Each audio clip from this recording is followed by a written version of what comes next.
Good morning. Pasok tayo ngayon sa school. Kahapon nag-snow, ngayon umulan. Kaya natunaw agad yung snow. Diba, ang gandang tignan nitong mga verde at dilaw na mga dahon-dahon. Walking tayo hanggang sa school. Oo, diba? Nahulog na lahat ng dahon ng mga punong to.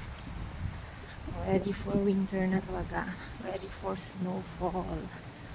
Yan na ang ating school. Ito na siya.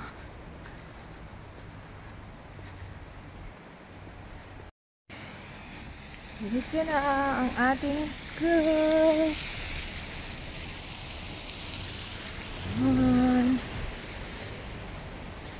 Actually, dalawang campus ng school namin. Every other week pumunta rin kami dun sa isa. Yan, holiday ulit tayo ngayon sa school. Diba?